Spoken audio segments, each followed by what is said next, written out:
Buenas tardes a todos. Gracias, como siempre, hay que darle a la biblioteca por cedernos este espacio que lleva el nombre de un ilustre malagueño que se llama Ricardo Orrueta Duarte, que nació a 50 metros del Málaga Palacio.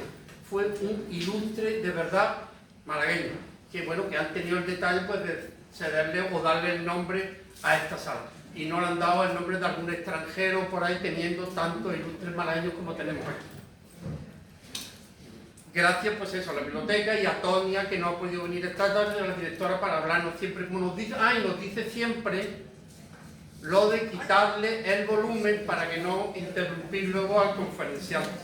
Eso, en fin. Gracias a la Asociación Terrassa y a su presidente Francis, que lo tenemos ahí.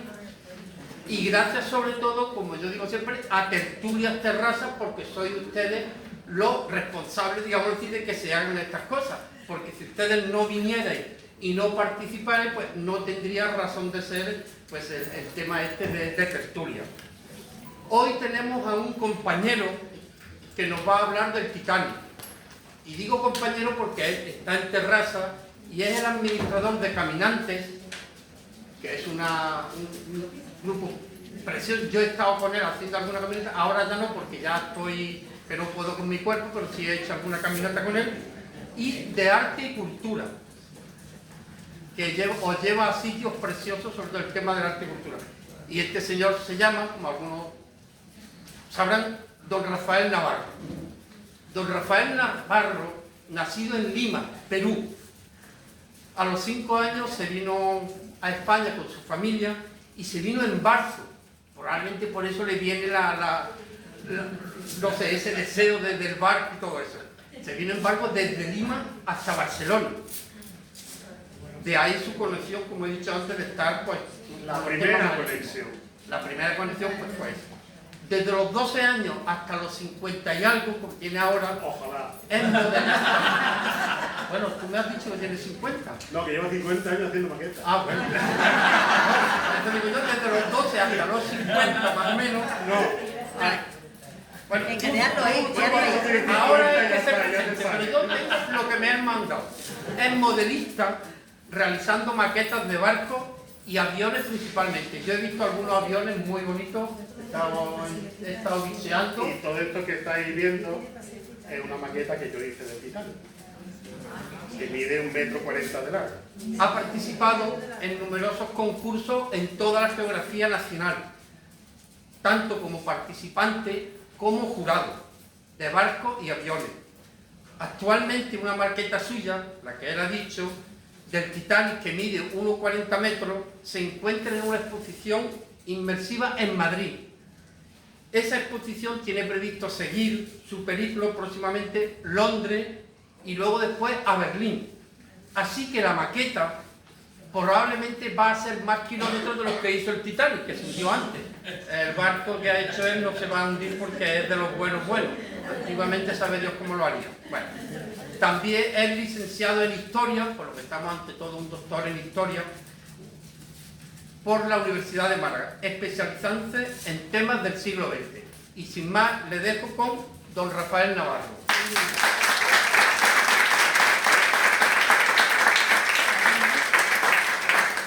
Bueno, pues ante todo, muchas gracias a todos por venir. Hablar del Titanic siempre es un tema complejo porque posiblemente no haya nada más arraigado o un tema más arraigado en la cultura popular. Y seguramente no hay un barco más famoso ni más conocido que el Titanic. Yo creo que aquí todos habrán escuchado al menos hablar algo del Titanic. Y si han visto la famosa película de James Cameron, que por cierto no es la única, ya vendréis con una idea preconcebida muy arraigada, ¿no? Aparte de la infinidad de programas de televisión, de reportajes, de artículos. Una de las cosas que digamos hacen el tema del Titanic tan importante es la cantidad de gente y por tanto la cantidad de dinero que mueve el tema. O sea, cualquier teoría, por increíble que pueda ser, genera muchísimo dinero. En derechos de televisión, en periódicos, etc. Entonces, hay una cantidad de información tremenda sobre el tema, pero mucha información errónea y mucha directamente inventada. O sea, vamos a intentar esta noche establecer un poquillo, unas pistas, no me puedo extender enormemente porque hay cientos de libros, miles de artículos, decenas de películas, cientos de programas de televisión sobre el tema. Intentar entrar en todo lo que hay, nos tardaríamos aquí una semana. Por lo tanto, vamos a centrarnos un poco en los principales puntos. Esas papeletas que tenéis es porque esto no va a ser una conferencia al uso. Vamos en parte a jugar al verdad o mentira. Todos tenemos mucha información del Titanic, todos tenemos muchas ideas ya preconcebidas del Titanic a lo largo de la explicación. Y ya iré soltando algunas preguntas y vosotros levantaréis una papeleta u otra en función de lo que creáis o de la información que tenéis sobre la pregunta que yo iré haciendo, ¿vale? Esto es más que nada, sobre todo, para que no sea la típica conferencia, aquí esto, hacer un poco más dinámica y más participativa. Después, al final, cuando acabemos, o bueno, si alguien tiene una pregunta en concreto, pues que lo diga, que no hay problema, ¿vale? Voy a poner la... ¿Los colores qué significan? ¿Qué? Los colores de las papeletas. El rojo mentira y el azul verdad. Y si no es ni verdad ni mentira, las dos. ¿Hay alguna pregunta trampa? Quien no tenga papeletillas, que he hecho suficiente. Abierto. ¿Hay alguna preguntilla trampa? Vamos a juntarlo. Bueno, pues ya os digo, esta es la maqueta que yo hice y es el principal motivo por el que estoy aquí. 1,40 metros de largo. Eso fue en el salón de mi casa con una sábana de aquella manera.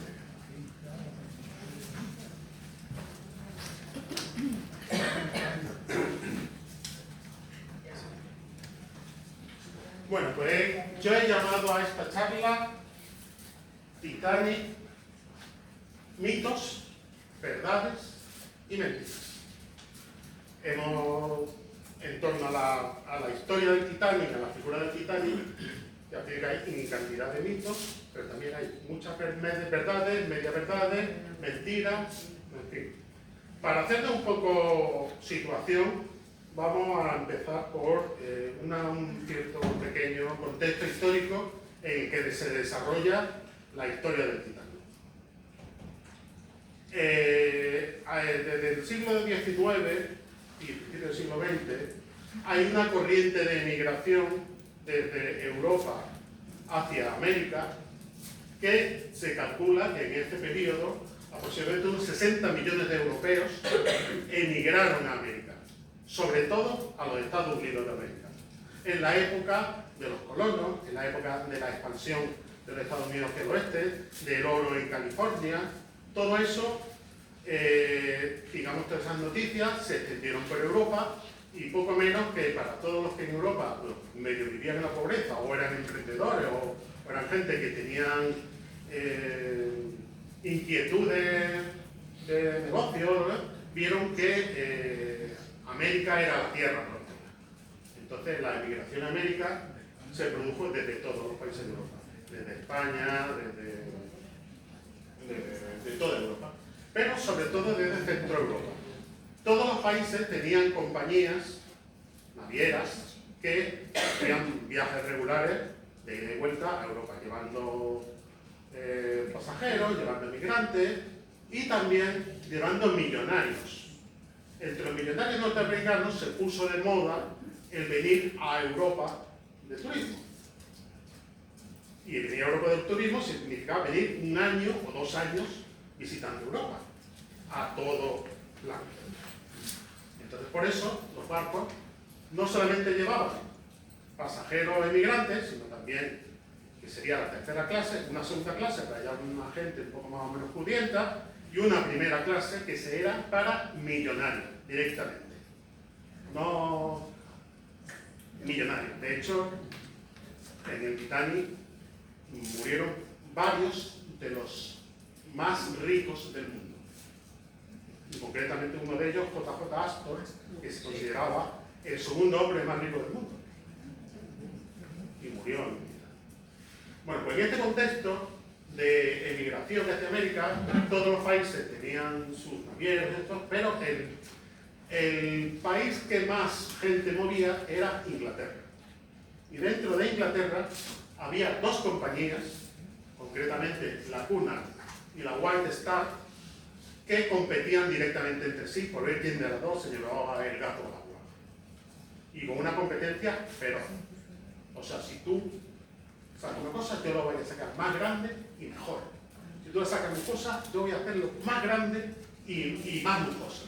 Y en esa competencia directa entre las dos compañías es cuando la Cunard, la compañía rival de la que después haría el Titanic, lanzó el Lusitania y el Mauritania.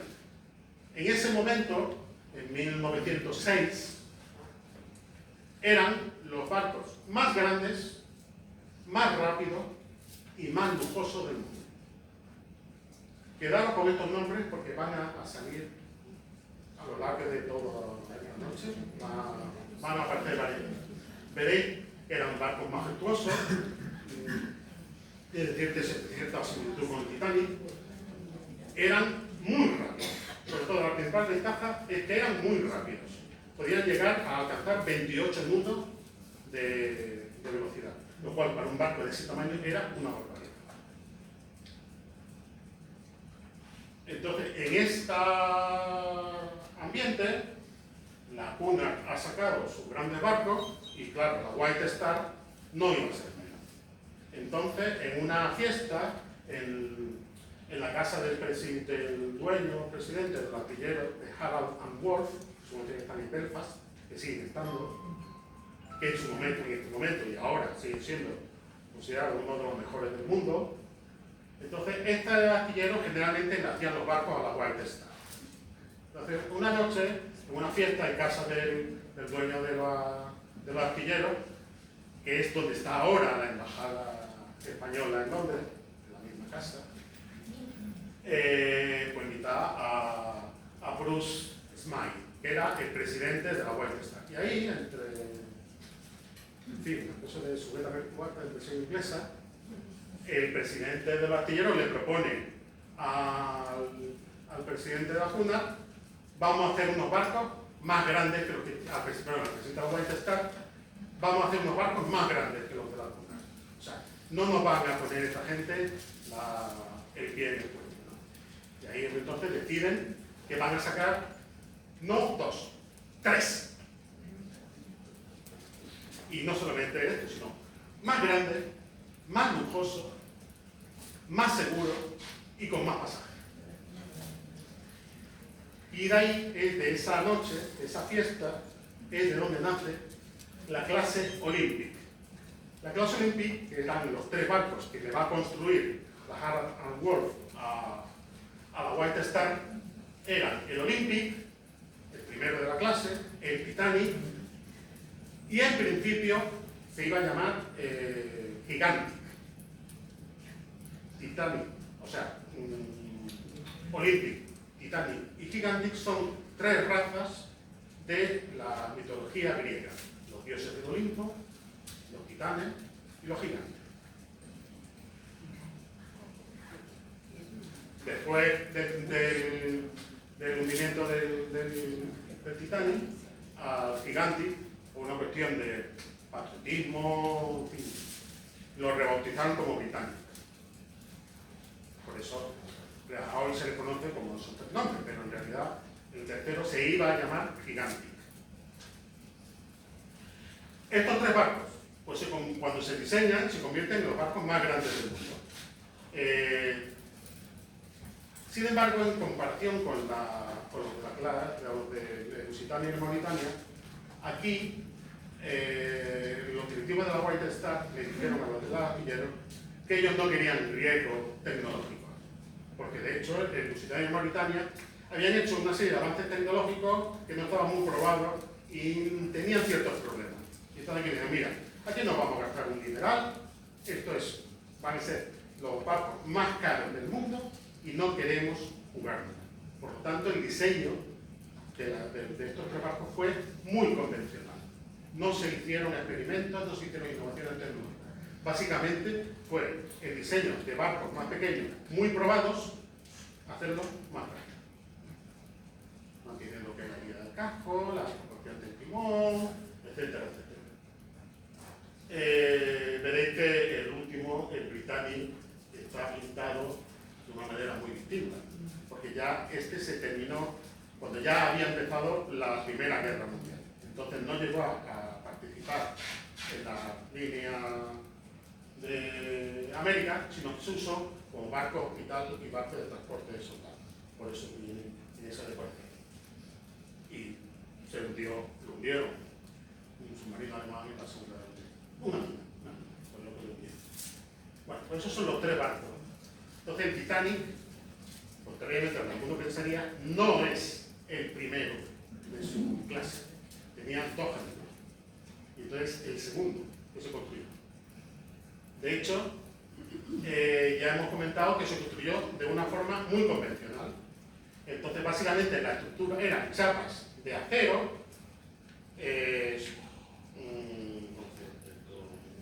solapadas unas con otras, y en ese solape se unían mediante remaches. La construcción con remaches llevaba más de 100 años haciéndose, no era ninguna innovación. Y de hecho, habían cuadrillas especializadas en colocar los remaches. O sea, era una cosa muy técnica, muy especializada, y había gente muy preparada para colocarlo. Veréis en aquella foto de ahí, claramente cómo se ven todos los remaches, porque las chanchetas esas que hay en la zona, esos serían los remaches. Los remaches se colocan por un lado y se aplastan por el otro. Entonces, en la construcción del Titanic, la zona central, como era recta, ahí se utilizaron con máquinas los remaches de acero. Sin embargo, tanto en la proa como en la popa, como ya va formando curva, entonces ahí se mantuvo la construcción tradicional de un tío por un lado. O sea, el remache se pone al rojo, y es básicamente un clavo. Se mete en el agujero, se sujeta por un lado y por el lado contrario, otra parte de la cuadrilla martillea el remache hasta que sujeta y aprieta las dos partes que está remachando. Era un trabajo técnico, no lo podía hacer cualquiera, y entonces eran cuadrillas muy especializadas. Y llevaban muchos años haciendo ese trabajo, por lo tanto sabían lo que hacían.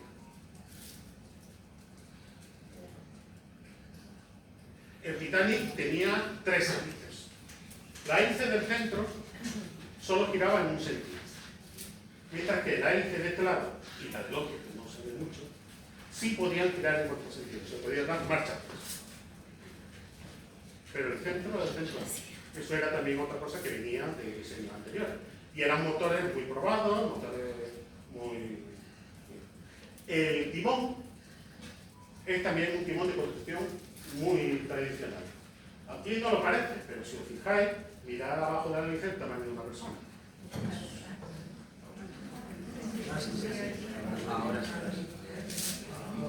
Aquí, ahí. Imaginad, esto tiene 20 metros de alto. Era enorme. Y no se podía hacer más grande porque tampoco los motores daban más potencia como para meterle un timón más grande. Aún así, las pruebas que se hicieron del radio de giro del barco eran un radio de giro bastante aceptable para esa época, incluso hoy en día pasaría a las normas, sobre todo para un barco de este tamaño, que es de forma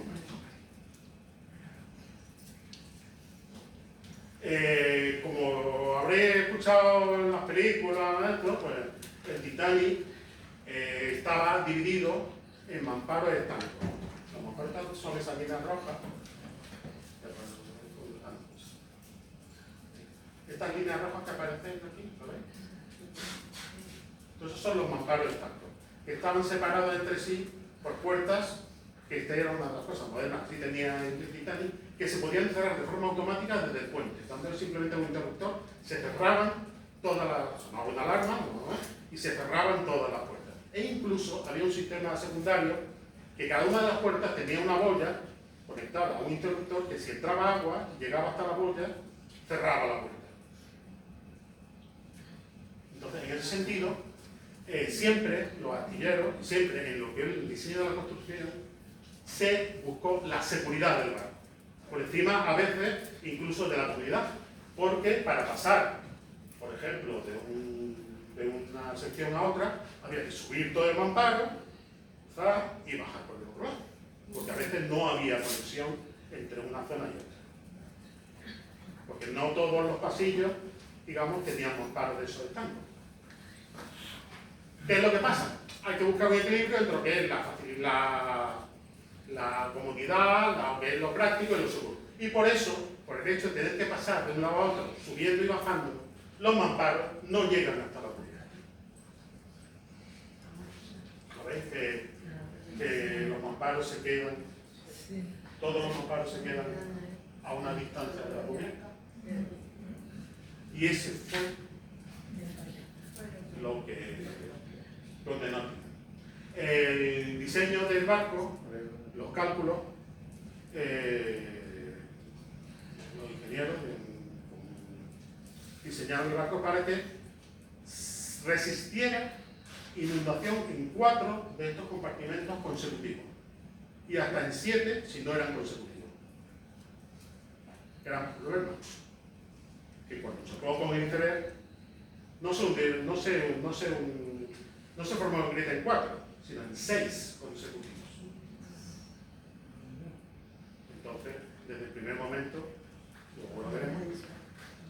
Entonces, bueno, pues, lo más innovador quizá del Titanic era el sistema de bajar los botes. Era una especie de grúas grandes que se oscilaban, permitían poder coger botes de aquí, botes de aquí, botes de allí, y bajarlos rápidamente cargados hasta el agua. El tema de los botes salvavidas, bueno, desde un principio la White Star patrocinó e hizo propaganda por todos los lados de los barcos, incluso antes de terminarlo. Claro que aquí están promocionando los dos primeros, el Olympic y el Titanic. La White Star, en un acto de propaganda, pues contrató periódicos, contrató artículos, hizo todo lo posible para que todo el mundo supiera, incluso cuando no estaban todavía hechos, que estaban haciendo unos barcos más grandes y más lujosos que los que tenía la competencia. Y ya desde antes, incluso, de echarse al agua, ya los barcos eran muy famosos, por toda la propaganda que la compañía le estaba haciendo. El Titanic pues tenía 8 cubiertas de pasajeros. En líneas generales, las cubiertas inferiores estaban ocupadas por la tercera clase, las cubiertas más intermedias por la segunda clase, y las de arriba del todo, las que llevaban a la cubierta, que tenían más luz, por la primera clase. Existen diferencias entre los diversos barcos porque en el Olympic, en un principio, la primera clase no tenía terrazas privadas. Entonces decidieron que para el Titanic hacer unas terrazas privadas para la primera clase, o sea, un salón con vistas. Y entonces, y en la parte inferior del Titanic, pues estaban todo lo que eran la sala de máquinas, las calderas, los motores. Además, pesa mucho, al estar abajo del todo, le da más estabilidad al barco. Hemos hablado de lujo, y era todo, solo la primera clase, donde iban los millonarios. Los 3 barcos básicamente eran similares en ese sentido. Todo madera noble, todo vidriera de Venecia, muebles de París, tapices de Roma. Lo que se gastó sin límite. O sea, el máximo lujo que se podía dar en esa época, aunque algunas de las, y no solamente eran en los espacios comunes, sino también en algunas de los compartimentos de la primera clase, eran, pues, algunos eran de estilo rococó, otros eran de estilo barroco, otros eran de estilo, ¿cómo revolucionarios modernistas, a todo plan. O sea, la primera clase iban a todo plan. No solamente ya a nivel de lujo en las habitaciones, en los comedores, sino también en los diversos servicios. El barco tenía piscina climatizada, gimnasio, squash, baños turcos con su correspondiente sala fría, caliente, templada, piscina. Todo esto se pagaba aparte. O sea, no iba en el billete. Tú, mira, quiero jugar a esto. Y entonces te reservaban la cancha, que estaba bastante abajo del barco, por ejemplo. Tanto la piscina como la sala de squash estaban bastante abajo del barco. Mientras que los baños turcos y el gimnasio estaban en la parte de arriba. Era más luz, era más grande. A todo plan. O sea, ir en primera clase en Titanic era el sueño de cualquier millonario. Porque esto, evidentemente, el precio de los billetes no lo sé. Todas las clases tenían acceso a la cubierta, que servían de cubierta de paseo. Entonces, la zona central del barco, que está en torno a la chimenea, era la zona de paseo de la primera y la segunda clase. ¿Veis que están separados, que hay aquí una valla en medio? ¿La veis? De la valla hacia adelante, esta de aquí era... Esta zona de aquí era la zona de paseo de la primera clase y esta sería la zona de paseo de la segunda. Una cosa muy importante que después va a tener sus consecuencias es que todos los botes salvavidas del barco estaban en esta zona, en la zona de paseo de la primera y la segunda clase. Porque la popa del barco, de esta zona de aquí atrás, estaba reservada para la zona de paseo, para tomar el sol y el aire, para la tercera clase. Y aquí, como veréis, no hay ningún bote. Todas las clases tenían acceso directo a sus correspondientes zonas de paseo, pero uno que estuviera en tercera clase no podía pasarse a la zona de paseo de la segunda clase. Esto va marcando, empieza a pintar más. Sobre todo para alguien que fuera la tercera clase. Y ahora empezamos. En la película, todos conocemos la escena famosa de Soy el rey del mundo. En la realidad, esta escena podría haber sido cierta. A ver, levantad el papel azul, los que creáis que puede ser cierta, y los que creáis. Bueno, esto es mentira. Esto no pudo ocurrir. Porque la proa del barco y la zona en una zona intermedia eran las zonas de carga, de maniobra, y entonces el pasaje tenía prohibido el acceso a esta zona. Incluso desde lo que es la proa del barco, de donde están aquí estos dos, se está viendo perfectamente desde el puente. Así que de colarse hasta ahí estaría difícil. Bueno, pero es que en la película se explica que se escapan enamorados ahí. Por eso no aquí. Si fuera un reportaje de National Geographic te dirían otra cosa. ¿Por qué no se apaga la luz que se vea mejor? Porque si no, no se graba la película. Bueno, todos hemos visto hasta ahora, todas las imágenes, que el Titanic tiene 4 chimeneas. ¿Realmente las 4 chimeneas eran de verdad o había alguna de pega? Levantad los papeles. O sea, había una de pega, sería azul. Las 4 eran de verdad, rojo. ¿Había una de pega? Las 4 eran de verdad, rojo. Había una de pega en azul. Había una de pega. ¿Con qué fin?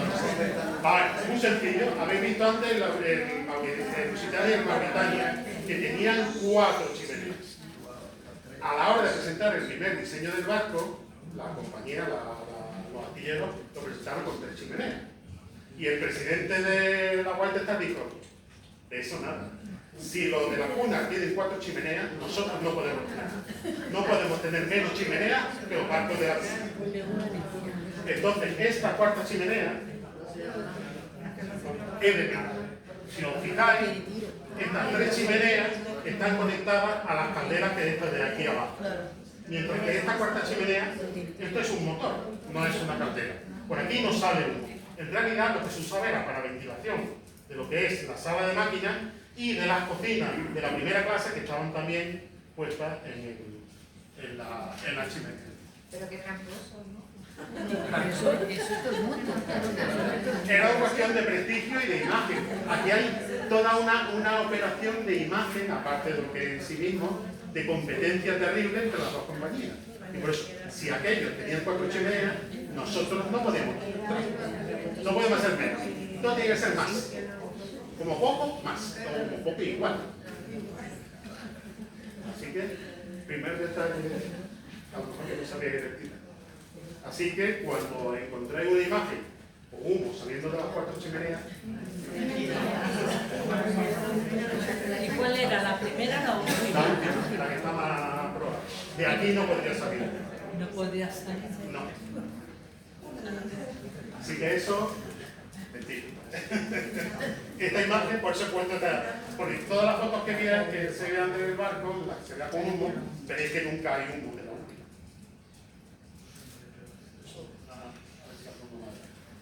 Bueno, otra.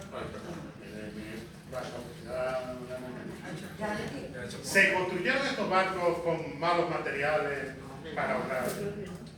Muy pesado. Esa es una de las leyendas y de las teorías sobre el Titanic. Falso.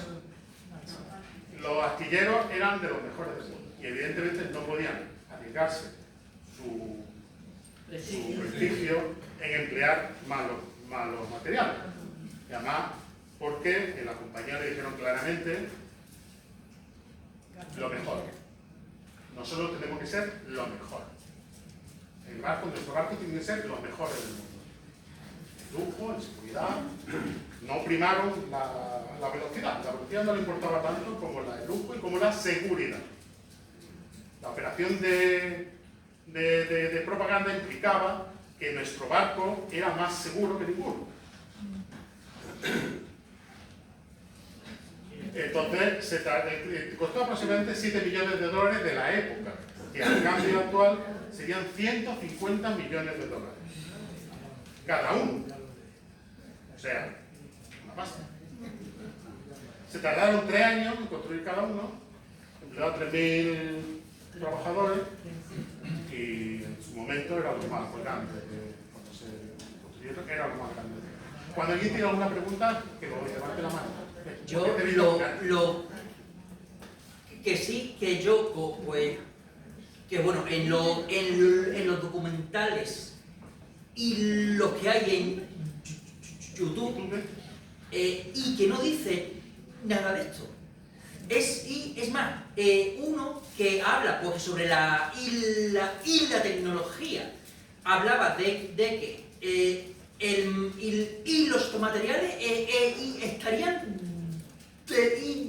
defectuosos. Vamos a ¿Hablaron de eso? Hay una cosa, hay que tener en cuenta una cosa. Sí, sí. Estamos en 1908.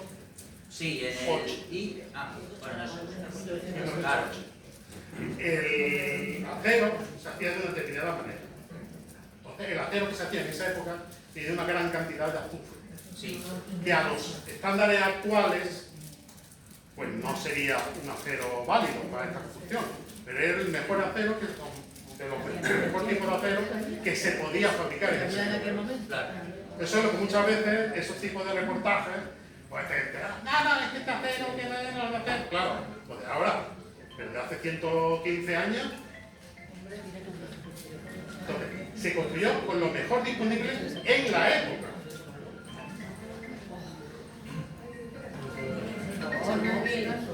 Bueno, esto es lo que habíamos estado comentando antes. Pues veréis que esta es la zona central del barco. Ahí están las 4 chimeneas. Veis que la última, veis que esta forma es una forma y esta es distinta. Porque esa es la de P.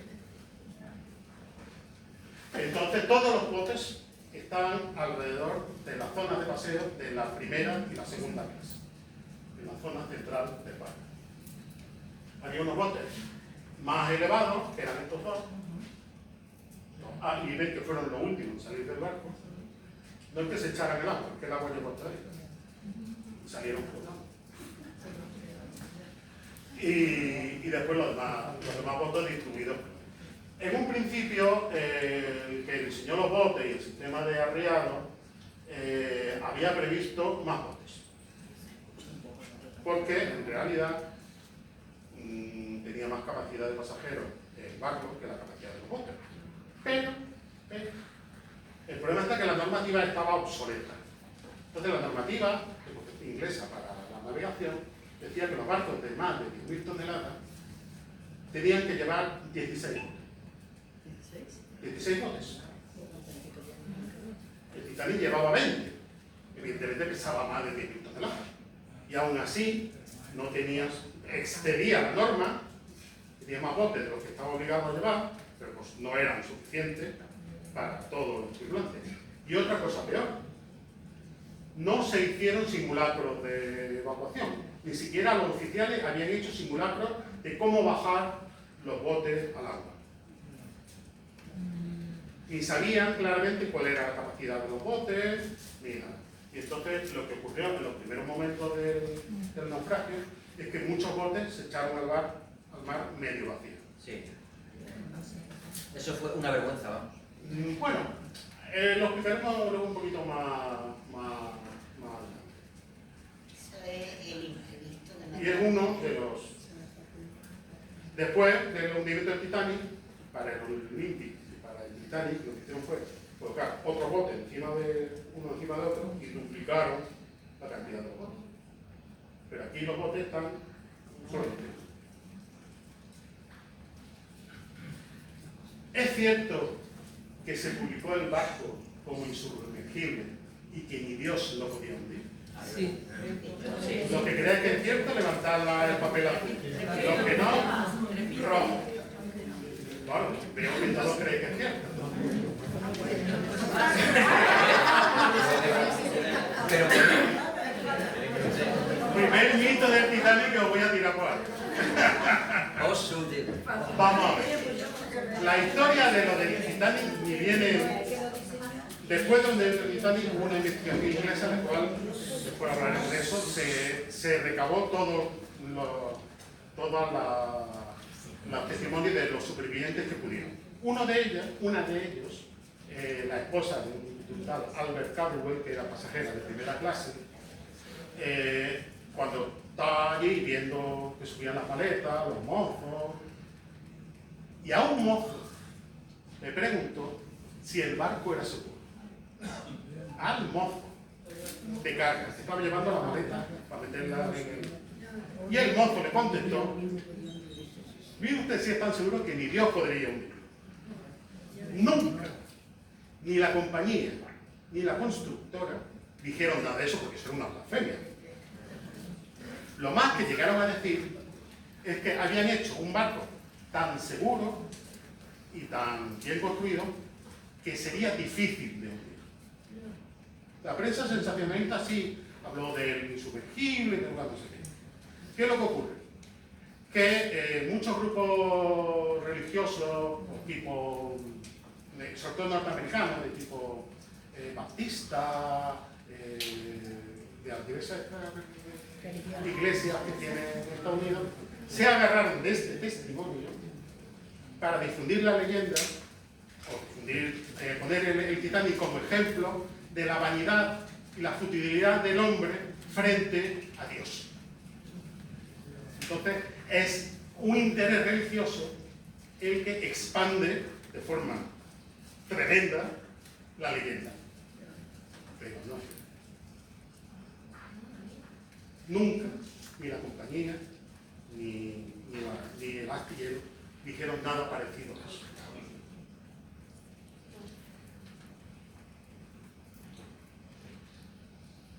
Bueno, aquí, esto no sé si lo sabré, el Titanic no fue directamente de Inglaterra hacia Estados Unidos, hizo 2 escalas después de salir de Southampton, del sur de Inglaterra.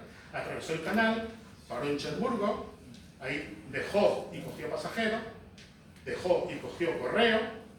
Una de las funciones de su barco era llevar el correo. De Cherburgo ya subió hasta el sur de Irlanda, a la ciudad de Queenstown, que ahora se llama Cork, y ahí ya emprendió el viaje hacia América. Nueva York. Esto no aparece en la película. La película te da la presentación de que van directo. Y otra cosa, a ver, pregunta también del vídeo, a ver si está bien. Estuvo a punto de tener un accidente con otro barco dentro del puerto de Southampton, el Titanic, sin ni siquiera salir. Lo que creáis que es verdad, poner esto después, y lo que creáis que es cierto. Pero bueno, en los documentales no lo hablan. Esto.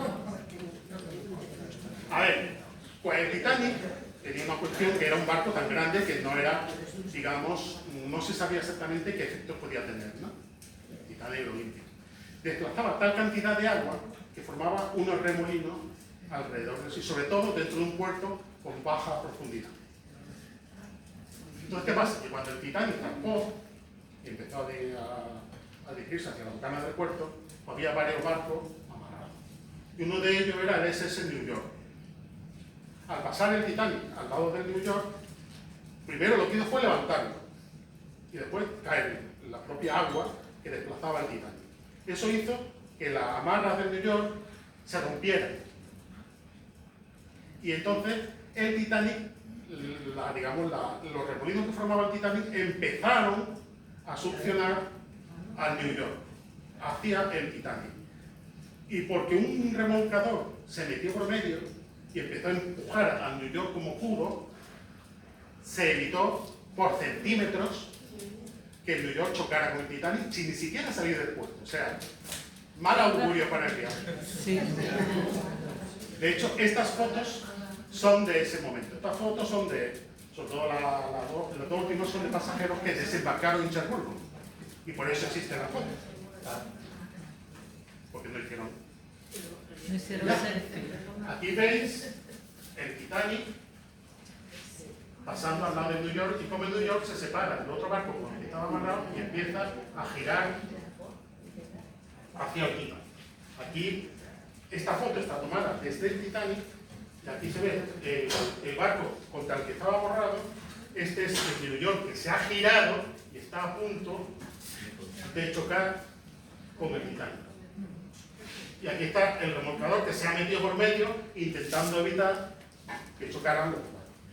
¿Y en New York también llevaba pasajeros? No, estaba amarrado en el puerto porque además había una huelga de carbón y entonces muchos barcos estaban en el puerto sin poder salir porque no tenían carbón. Así que el viaje empezó con mal augurio. De hecho, a varios pasajeros esta historia, que además todos los que estaban en ese momento en cubierta, todos, porque estaban todos viendo y lo vieron, pues aparte de darle un poco de canguelo, ya se quedaron con la historia del Mayflower. Entonces tanto los sacerdotes que iban a bordo como los médicos tuvieron que estar haciendo consultas con gente que estaban muy obsesionadas con esto y creían que el barco se iba a hundir. Ya lo presenté. Que ya lo presenté. Marfa. O sea, el viaje empezó normal. Titanic salió de Southampton sin problemas, ya sin más problemas, mejor dicho. Y ya llegó a lo que es el puerto de Cherburgo y después al de a Irlanda. Pues son imágenes de cuando va llegando al puerto. En ambos puertos recoge y deja pasajeros, recoge y deja correo, se hace un suministro. Por eso hay algunas que eran algunas fotos de esta parte del viaje. Ya a partir de que sale de Irlanda, testimonio gráfico, ninguno. Porque todo se perdió en un hundimiento.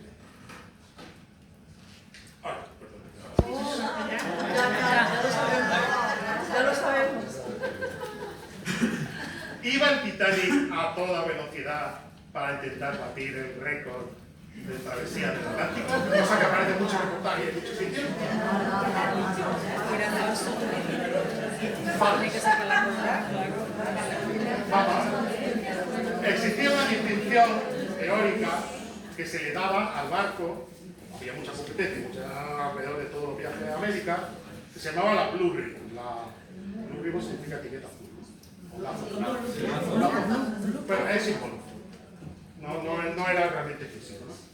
Al barco que tardaba menos tiempo en atravesar el Atlántico, de todo eso que estaban haciendo el viaje de vuelta. En el momento del viaje del Titanic, ese récord lo tenía el Mauritania, uno de los dos barcos de la competencia, que atravesó el Atlántico a una velocidad media de 26 nudos. ¿En kilómetros cuánto es eso? En kilómetros, la verdad es que no sé, 1,3, 26 por 1,3. A mí me sé la matemática, yo soy electro. 26 por 1,3, pues 30 kilómetros por hora más o menos. ¿Qué velocidad? De media, ¿eh? De media. Un barco enorme. Ya. O sea que había momentos que iba a 36, o sea, a 26. 33,8 kilómetros. 33,8. Era de media. ¿Qué pasaba? Que la velocidad máxima del Titanic era 24. O sea, era imposible que pudiera batir el récord del Mauritania. Porque esa era máxima. Los 26 eran de media. De hecho, el Titanic y el Mauritania podían llegar hasta los 28 nudos de velocidad. Eran más rápidos que el Titanic. El Titanic en su diseño, en su primer momento, no se planteaba hacerlo más rápido, sino más grande y más seguro. ¿Por qué entonces el Titanic iba, desde que salió prácticamente de Irlanda, a 22 nudos de velocidad? Que era una velocidad bastante alta para la que podía llevar el Titanic. Y entonces, en la película, por ejemplo, aparece que el dueño de la naviera, que iba en el barco, le dice al capitán que hay que llegar antes a Nueva York. Y el capitán le dice, bueno, venga, vamos a poner entonces eso más rápido y vamos a probarlo, ¿no? Bien, eso es falso. O al menos no consta.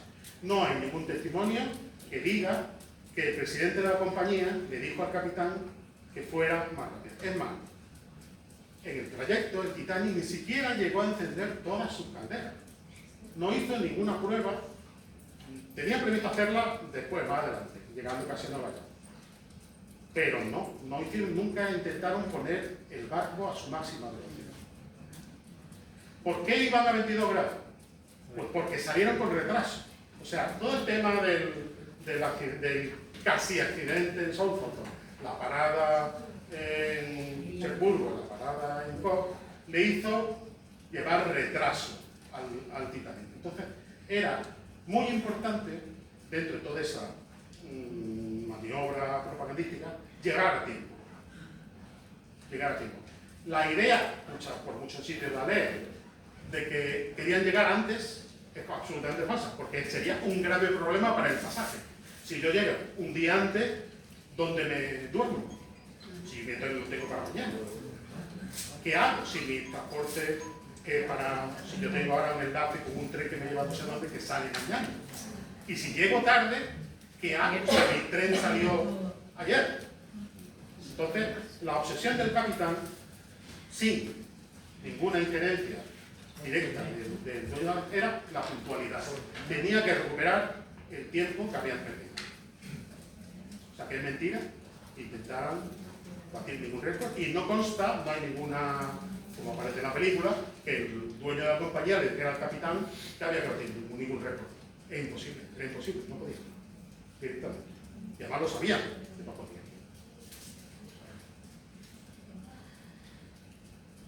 Iba a 22 nudos, lo cual era una alta velocidad. Y le llegó un aviso de que había hielo en la ruta. Ignoró completamente el capitán el aviso de que había hielo en la ruta. ¿Sí o no? Venga, papeles, a ver que veas esos papeles. Es que antes es negativo, haz las preguntas en positivo. No los...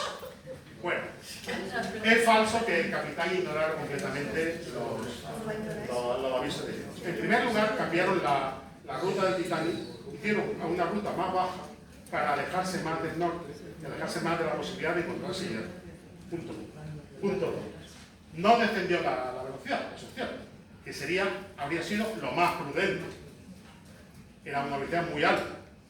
Pero lo que sí que hizo el capitán es doblar la guardia y decirle, cuando por la noche se retiró a dormir, decirle a todo los vigías, la gente que había en proa, puso a más gente vigilando y incluso en el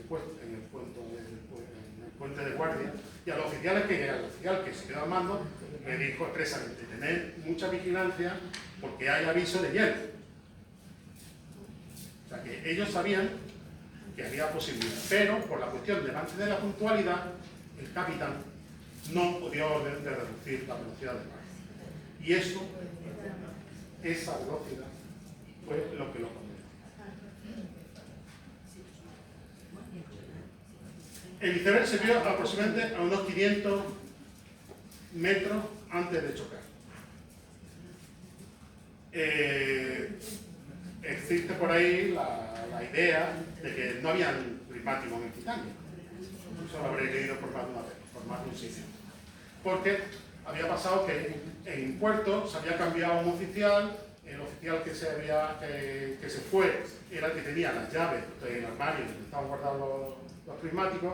El oficial que entró en su lugar ni sabía que había ese armario, ni sabía que estaban los prismáticos, ni le habían dado la llave. Y por lo tanto, a la hora de empezar la navegación, no encontraron los prismáticos. Los prismáticos que tenían que ir a los vigías, a la cofa del barco. ¿Se habría visto antes el Titanic si se hubieran tenido si el Titanic hubiera tenido los prismáticos? ¿Habría visto antes el iceberg? Yo creo que sí. Yo creo que sí. Falso. Sí había prismáticos en Titanic. Todos los oficiales tenían sus propios prismáticos. Y los oficiales del puente tenían sus propios prismáticos. El puente, de hecho, la cofa de los vigías no está demasiado alta, en realidad, con respecto al puente. Pero era una noche sin luna. No había luz. Por tanto, sin luz, los prismáticos se descubrieron. No había olas. El agua estaba plano como un plato. Entonces, no había olas que rompieran contra los icebergs. Porque una de las cosas con las que se ve bien los icebergs por la noche es las olas que rompen contra el iceberg. Como no había olas de ningún tipo, no se veía. Entonces, la única fórmula verdaderamente era ten en cuenta que eran todos la tripulación del Titanic, aunque el barco era nuevo, pero la tripulación era muy experimentada. Y entonces todos los vigías y los oficiales del puente estaban todos acostumbrados a ver de noche, a mirar de noche, sin luz, sin nada. Había un ejercicio que se hacía tradicionalmente, que era las noches sin luz, antes de acostarse todas las noches contar estrellas en el cielo. Y hasta que no contaras tantas, no te iba a la cama. Es un ejercicio de los vigías para... Entonces esta es una representación... Perdón, es que yo le doy como una pequeña contradicción. A ver. Dice que sí había prismáticos, Sí. pero luego pone, pero por un error no había prismáticos. En la cofa. En la cofa que... La cofa es en el palo, ¿Dónde está donde el los logo? vigías. Un canasto no se puede. Sí. Ahí no tenía, ellos no llevaban prismáticos. Pero en el puente, los oficiales del puente sí lo llevaban, pero no lo usaban. Que no. Y la cofa no está mucho más alta que el puente. Entonces, no. Por favor, apagad un momentillo las luces de... La otra. Bueno, mira, esto es una impresión de cómo se vería en el momento del puente, el momento en que vieron el Titanic. Aquí se aprecia una cosita, ¿lo ves? Aquí en blanco.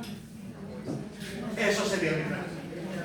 Eso es, en ese momento es donde se calcula, y eso es lo que vieron cuando se dieron cuenta que iban contra un iceberg. Entre Titanic y el iceberg había unos 500 metros. Hablamos de una noche sin olas, sin luna y solo con estrellas. Y los prismáticos dependen de la luz natural, de la luz de la luna, para esperarlo. Pues las estrellas no es suficiente. ¿Ya podéis entender? Vale. En la película, sí. El barco no llevaba luces, no llevaba faro. Vamos a ver, el barco de noche, para poder bien, no se pone luces. De hecho, y es un fallo de mi maqueta, el puente no lleva luces. El puente iba apagado, para poder ver bien el exterior. Un ejemplo que habréis visto todos. Cuando un avión aterriza, no apaga un poco las luces. Eso es para cuando se salga al exterior, si tiene que salir en emergencia, no os deslumbre la luz. Entonces, aquí era por el estilo. En el puente de noche no había nada iluminado. Para poder ver precisamente, ver mejor lo que había fuera. Bueno, los oficiales del puente, eso sale en la película, dio el orden de girar todo a estribor. A la derecha, ¿no? Estribor, a la perdón, derecha. a la derecha, exacto. Sí. Todo a estribor. Cuando para esquivar el iceberg debía de girar A la izquierda. hacia la ¿Eso está bien o está mal? O sea, ¿está bien la película? ¿Se equivocó el hombre al dar la orden? Yo creo que se equivoca. Quien crea que se equivocó, rojo. Quien crea que dijo bien, azul. Era la orden correcta. Vamos a ver. En esa época, la marina inglesa todavía usaba las órdenes de los tiempos de navegación a vela. En esa época, los timones tienen una caña. Esto, aquí abajo, conectado a esto, estaría el timón. Entonces, la orden de todo a estribor significa la caña, ponerla todo hacia ese lado. Lo cual significa que el timón gira al lado contrario y el barco gira al lado contrario. Cuando alguna vez, que lo he visto por YouTube, la gente que sabe mucho, dice que o la película se equivocó o que está mal, porque realmente tenía que girar hacia el estribor, no sabe este pequeño detalle. Entonces, esta fue la ruta desde el momento en que empezó a girar el barco contra el iceberg. Desde que da la orden hasta que empieza a girar el barco pasan unos segundos. Y desde que empieza a girar el barco hasta el iceberg habría unos 280 metros aproximadamente.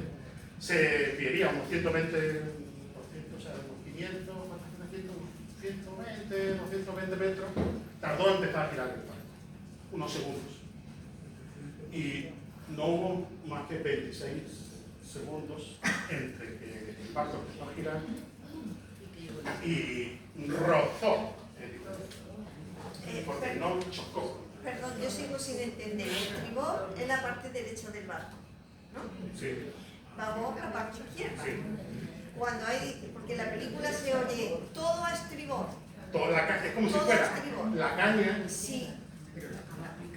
Pero es que aquí, no, sí, pero es que aquí lo pone al revés. Bueno, ahora está la comedia ahora. Pero bueno. Ahí pone que la caña del timón giraba a babor, que sería la parte A ver, si tú izquierda. tienes que girar desde el barco a estribor, tienes que dar la orden de la caña a todo abajo. Y aquí en la Y, película es al revés. Es al revés. y en la película no sé si no me acuerdo exactamente. Sí, todo a estribor. Lo sé perfectamente porque yo también caí en ese... Pues, si lo dices así la película está Sí, mal. sí, sí, si la veo. Vale. Otra, bueno, una cosa.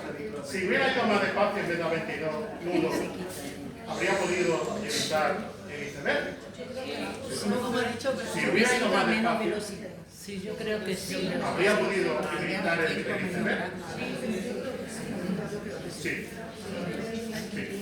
Evidentemente habría tenido más tiempo, habría tenido un giro más cerrado y se calcula que si hubiera ido a 18 nudos o menos, en vez de a 22, habría esquivado completamente el iceberg. Incluso se dice que si hubiera ido más despacio y hubiera chocado de frente contra el iceberg, No, no. no la adelante. Si hubiera quedado para- Porque mira lo que viene abajo. No lo leo desde aquí. ¿Podría haberse salvado el Titanic si hubiera chocado de frente con el iceberg? Porque se hubiera A quedado ver, secado. quienes crean que se habría salvado, levantar el azul. Quienes crean que no, levantar el azul.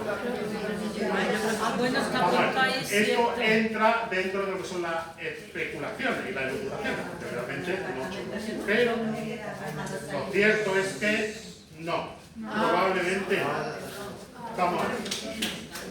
Primero, lo de dar marcha atrás era un proceso lento, no era algo instantáneo. Así que el Titanic no le habría dado tiempo a minorar mucho la marcha. Puede que hubiera quitado un nudo, si hubieran dado la orden de todo ir recto a ¿Qué es lo que pasa? Que a esa velocidad, los tres primeros compartimentos, toda parte de la proa, casi el palo, se habían destruido en el primer momento. Y en esa zona, en ese momento dormían unos 250 marineros y pasajes de segunda clase. O sea, para empezar, el Titanic habría tenido 250 gente menos en el primer segundo. Pero eso no es todo. La propia presión, o sea, hay muchas simulaciones por ahí por internet en las que se ve el Titanic chocando contra el iceberg de frente y no le pasa nada. Pero si os fijáis, el hielo que ponen es una pared recta. Y un iceberg no es así. El iceberg empezaría a chocar por abajo, ¿ves?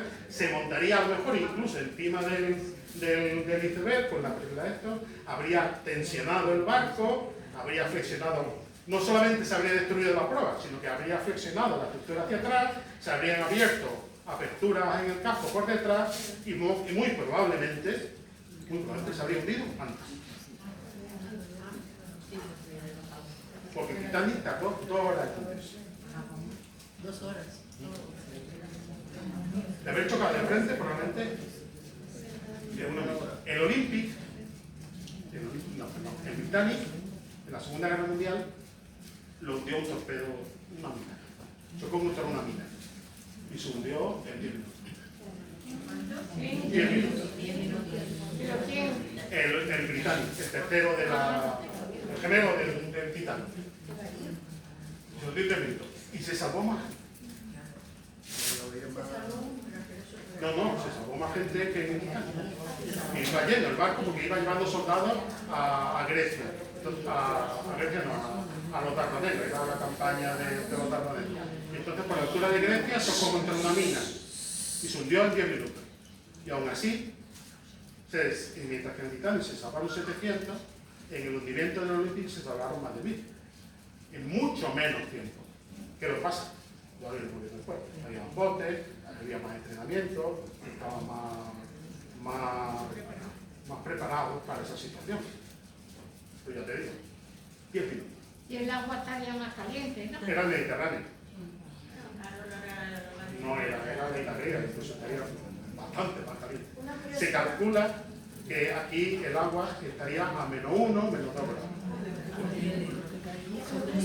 Con la tecnología moderna, Sí. quizá eso ya no pasaría.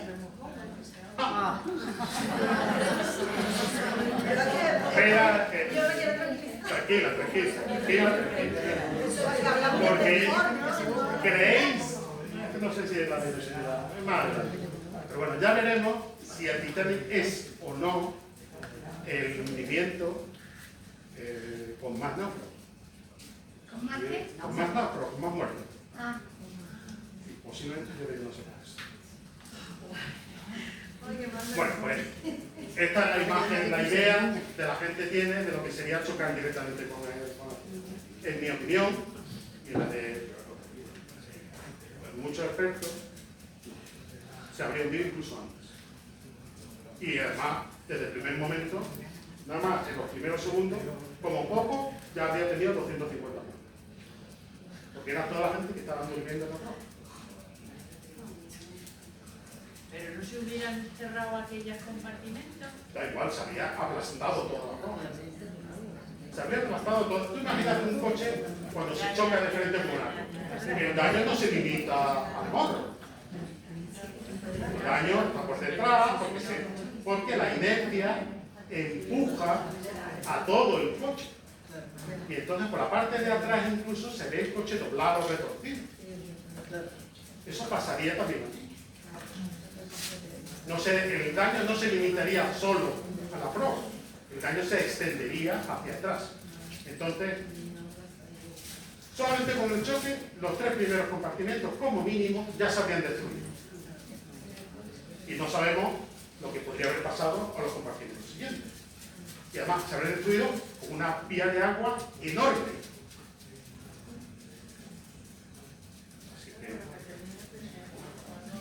En mi opinión, porque esto es solamente una opinión, porque evidentemente no podemos saber exactamente lo que ocurrió, porque no ocurrió, en mi opinión, habría ocurrido antes. A ver, y hablando de la grieta,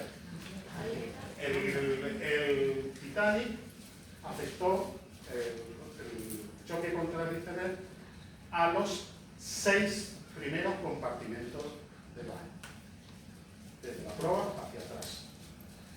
Estaba pensado para que con 4 compartimentos se mantenía a flote.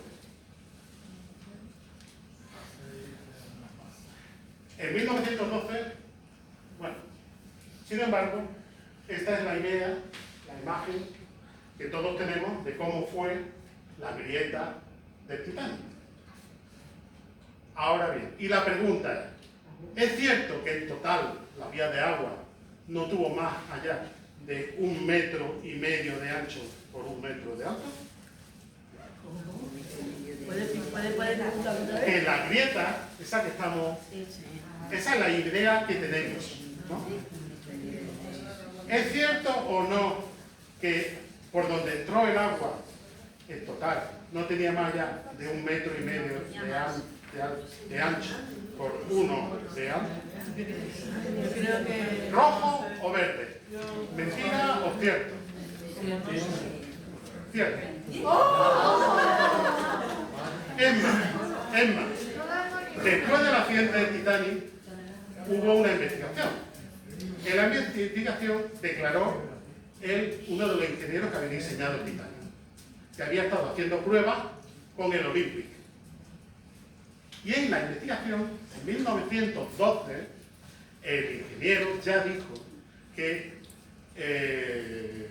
por sus cálculos, no, y por el ritmo de agua y por el ritmo que se hundió, la brecha no debía de medir más de eso. Eso ya lo dijo el ingeniero en 1912. Cuando ya se encontró el casco, se pudo fotografiar y se pudo investigar, lo que se vio es que en realidad no había una brecha, había 6.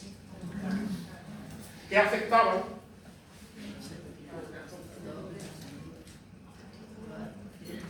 a 1, 2, 3, 4, 5 y 6. Y eso era acero, ¿no? ¿Qué? Eso era acero. Era acero. O sea, rompió el acero. Madre No mía. está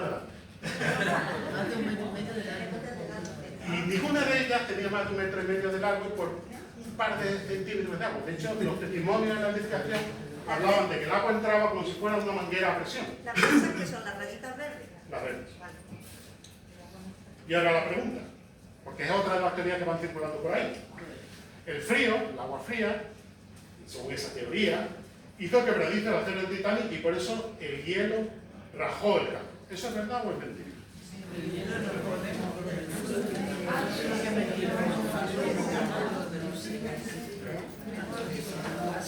no rajó el casco.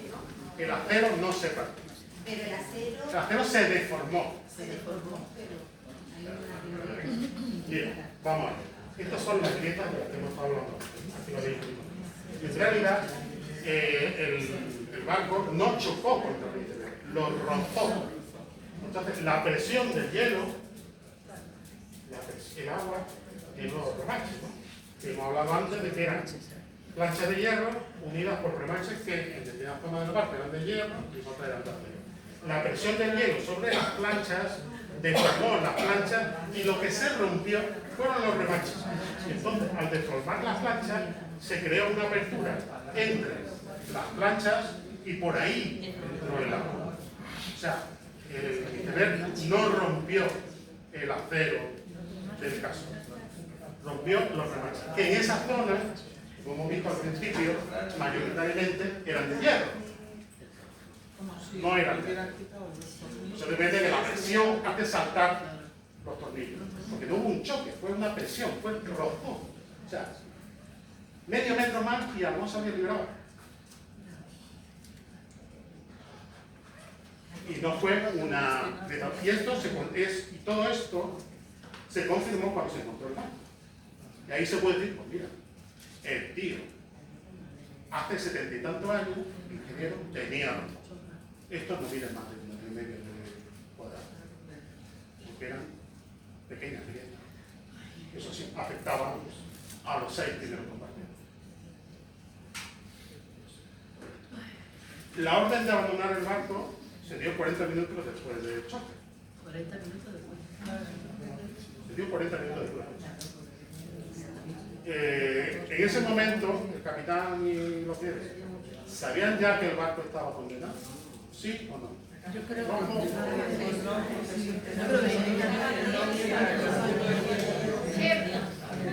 Sí. Vamos a ver, en el barco viajaba personal de los astilleros como de apoyo, en segunda clase. Y entre ellos uno de los ingenieros que habían diseñado el Titanic.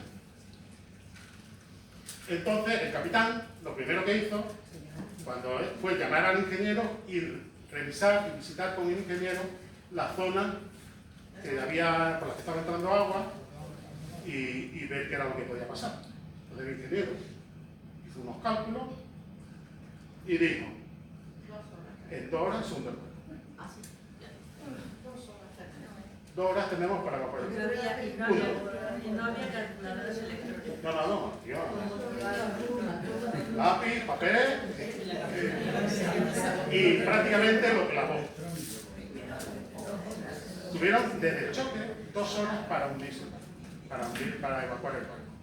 No se salvaron más gente por la falta de... ¿Qué es lo que pasó?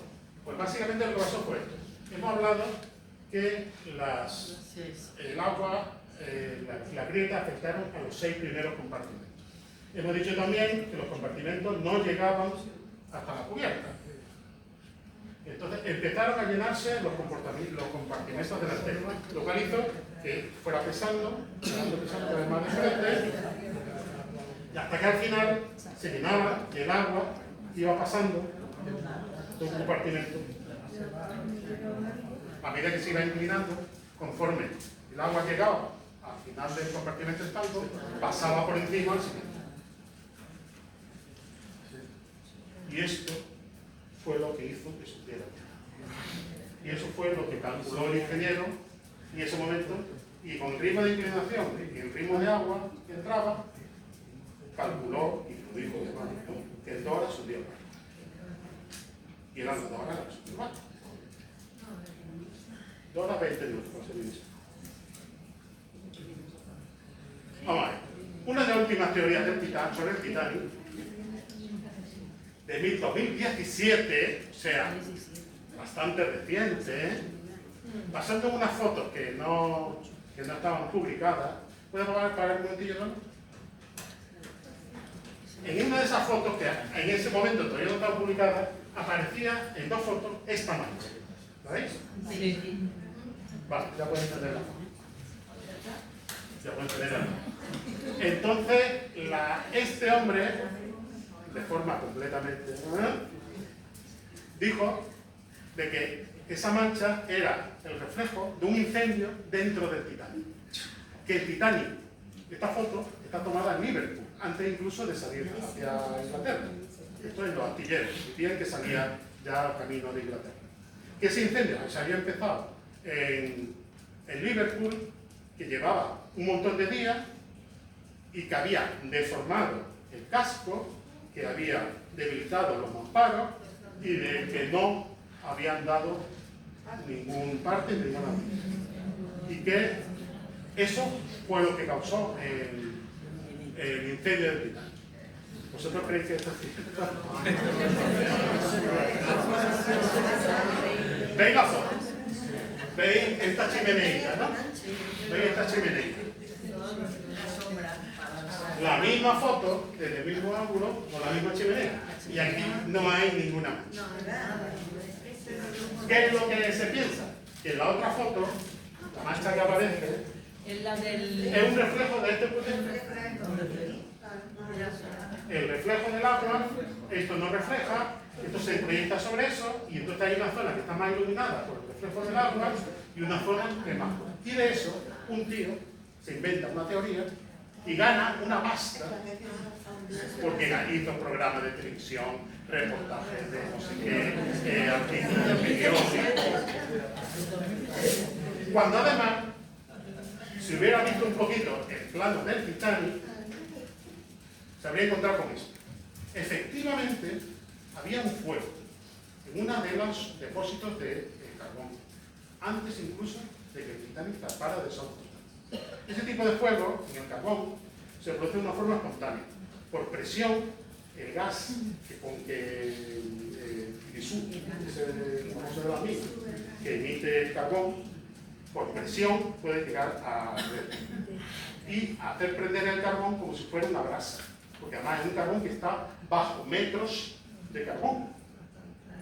Porque las carboneras, fíjate, llega desde aquí hasta aquí, el carbón se iba echando por arriba. Tiene una puerta por la cual se iba sacando carbón para meterlo en las calderas. Entonces, había aquí, había aquí, había aquí. Cada zona de calderas tenía su propia carbonera. Entonces, esta era la ubicación de la carbonera que tenía el incendio. Y la mancha está aquí.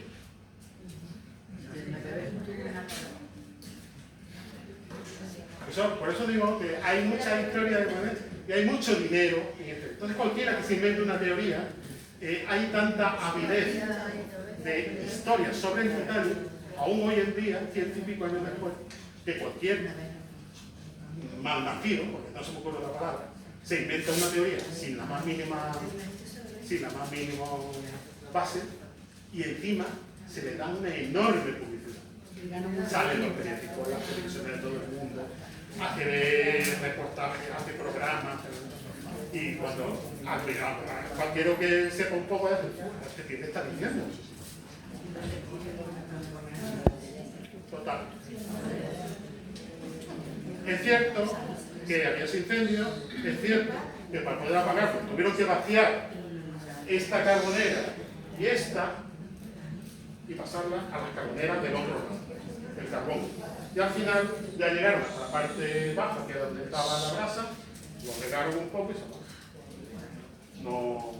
No tuvo ninguna repercusión en el accidente, porque además a la hora del choque ya estaba ese fuego, entre comillas, controlado. Imaginaros como una brasa cuando la enterráis en la playa, que se tiran 3 días ahí, pero no antes, mañana, algo por el estilo. Bueno, el choque fue a las 23:40 de la noche. El barco empezó a inclinarse de proa poco a poco. Sin embargo, de forma más o menos nivelada. Pero, sin embargo, las brechas solamente las tenían en un lado. Lo normal habría sido que se habría inclinado hacia ese lado. ¿Por qué creéis que no lo... ¿Por qué creéis que en un primer momento se hundió de forma más o menos nivelada? Justo lo que acabamos de hablar del carbón. Al vaciar estas dos carboneras y pasarlas a esta otra, este lado del barco pesaba mucho más.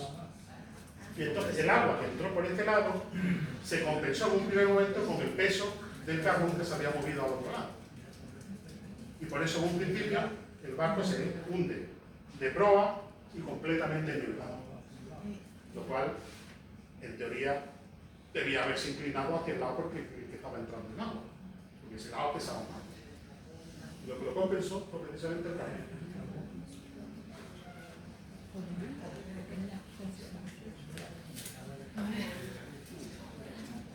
El primer bote se echó al agua 25 minutos después del último. A la 1:05, 23:40, desde las 23:40 a la 1:05 hay una hora, casi hora y media.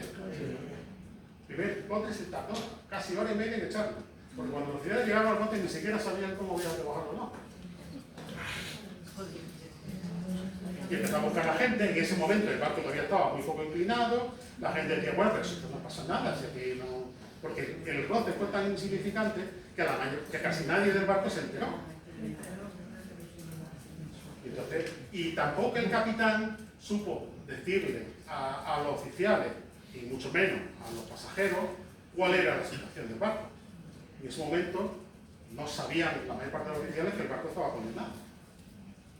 Lo sabía el capitán, el ingeniero y los 3 o 4 que estuvieron. Porque desde el momento en que el ingeniero le dijo al capitán que el barco se hundía, el capitán se quedó como bloqueado, impactado por la noticia. Y entonces se tardó mucho tiempo a partir de ahí en la reacción.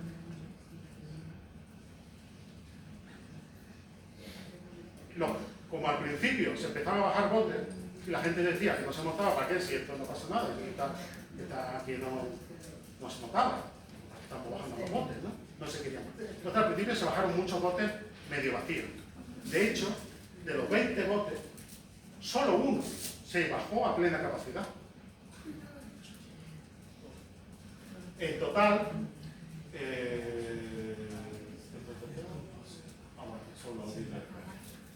bueno, hemos visto antes que los botes fueron, el agua fue inclinándose y había unos botes que estaban en todo lo alto. Esos botes fueron los últimos en llegar al agua.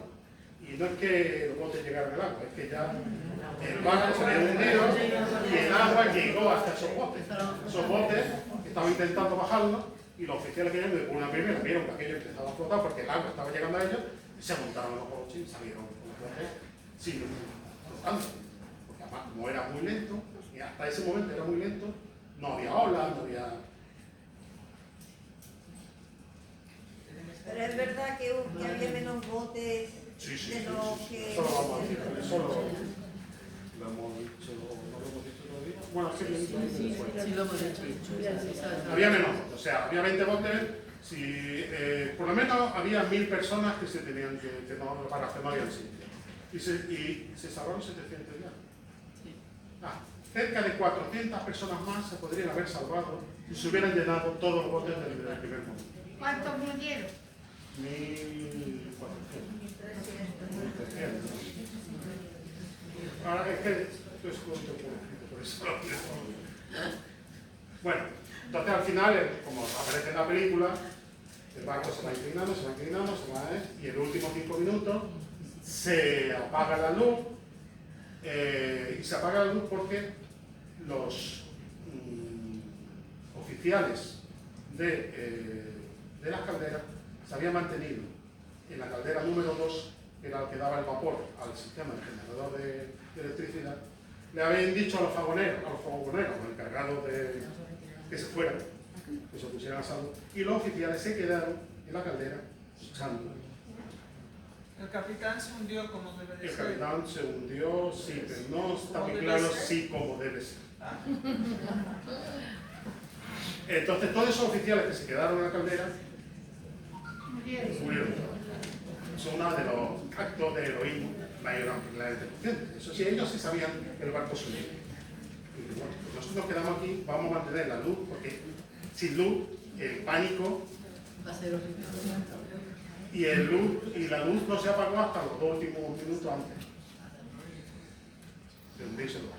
O sea, mantuvieron aquello y se apagó la luz porque al partirse el barco se partió la tubería, porque la caldera estaba debajo de esta chimenea y el generador estaba instalado. Entonces, al partirse el barco, se partió la tubería que llevaba el vapor a la caldera, o sea, al generador.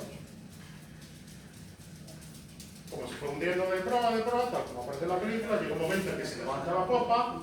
Evidentemente el barco, la estructura no está pensada para eso, está pensada para estar siempre en el agua.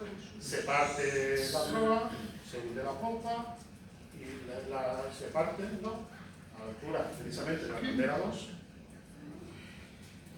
hunde la proa y después durante unos segundos la popa se queda a flote, pero finalmente el daño es tan grande que también se hunde. Total, que a las 2:20 el barco desaparece del agua. Uno de los mitos del Titanic. La orquesta del Titanic. Es cierto que tocó hasta el último momento y que la última canción fue un himno religioso titulado Oh Dios, más cerca de mí.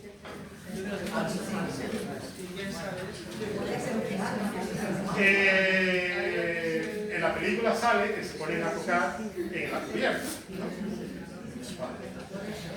¿Cierto y falso? Esta es pregunta trampa. Vamos, para empezar, no había una orquesta de Titanic, había dos. Y no eran orquestas, eran orquestinas.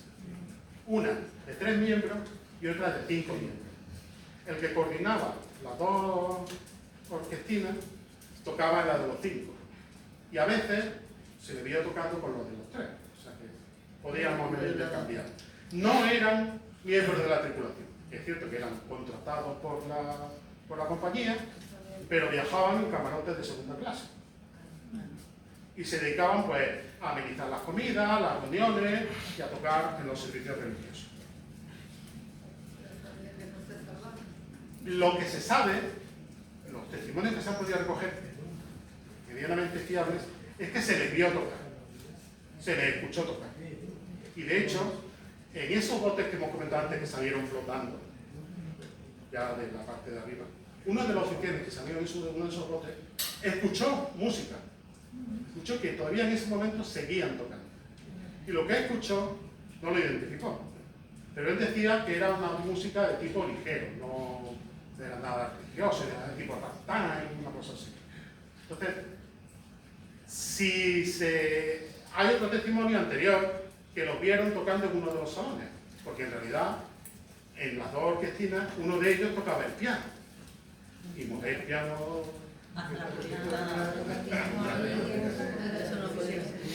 Entonces, es bastante probable que no se hubieran cubierto a tocar, que siguieran tocando en los salones por ahí y que se escuchaba la música, que se unieron los dos grupos. Y se murieron, ¿no? Y murieron todos. Y por lo menos el último testimonio que se sabe es ese que 5 minutos antes de hundirse el barco, por lo menos 5 minutos antes del barco, estaban tocando.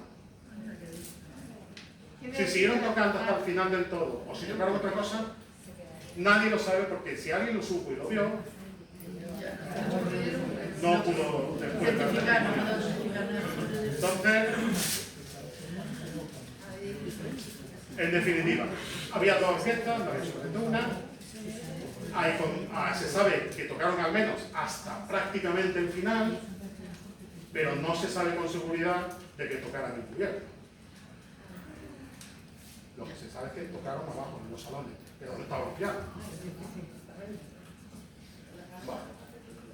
Hay un personaje recurrente en todas las películas, incluso en la de Cameron y demás, que es el personaje de Molly Brown, que es una de la señora esta que es un poco mal hablada, que está allí en primera clase, que es la que en la película de Cameron hace amistad con el Leonardo DiCaprio y lo lleva aquí, lo trata bien y todo esto. ¿Ese personaje es real o es inventado? Yo me imagino que sí. ¿Qué crees? ¿Que es real? A media. No se llamaba Molly. No. Todas las películas, todo esto aparece como Molly Brown. Realmente su nombre era Margaret Tobin Brown. Nunca nadie que se sepa la llamó Molly. Se cree que de pequeña la llamaban Mari. Esta era una mujer de origen humilde que se casó con un ingeniero y que se hicieron ricos descubriendo una mina de oro. Entonces no tenía realmente ni la clase ni esto de la alta estancia. Pero como se hicieron multimillonarios, pues entonces lo aceptaron en la alta sociedad norteamericana, pues lo aceptaron. En 1909 esta señora se divorció del marido, se separó del marido, no se divorció, porque el marido le estaba poniendo los cuernos. Entonces llegaron a un acuerdo y total. Y desde entonces esta se dedicó a viajar por Europa, por el mundo. Era una persona que era muy activista, era sufragista, en esa época pensar que las mujeres no tenían derecho al voto, luchaba por la igualdad del hombre y la mujer,